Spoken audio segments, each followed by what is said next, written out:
Now,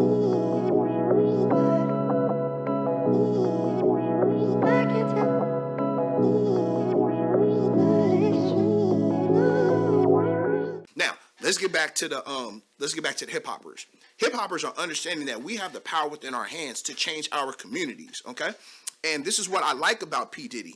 P. Diddy talked about coming up with he said, the hell with a Republican, the hell with a Democrat, let's come up with a black party. Not only is he saying, let's talk about it, he's actually doing it. So shout out to that brother, because we don't need stuff for people of color. We don't need programs and benefits for immigrants. We not immigrants, okay? We not people of color. We're so-called black people. So we need things directly, exclusively for us. You know what I'm saying?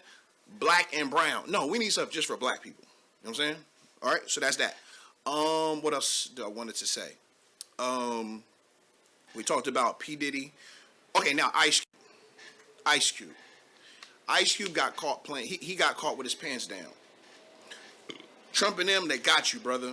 Okay, because it was Cube's idea to come up with a program, for a contract for Black America. All praise to Allah. That's fantastic.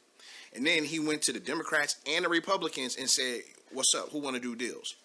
And so what the Trump administration did, because they're in the middle of an election and they're down in the polls and they'll do anything for the black vote, they quickly doctored up the contract for Black America.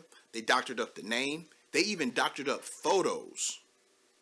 And they doctored up and politically spun the idea that Ice Cube was working with the Trump administration. And unfortunately, you guys don't read the whole, you know what I'm saying? Y'all only read the headlines and then emotionally get caught. And so immediately, Ice Cube is working with Donald Trump, and then emotionally you get misled. That's called misinformation. And so that's what happens in politics. And so I feel like Ice Cube should have known that.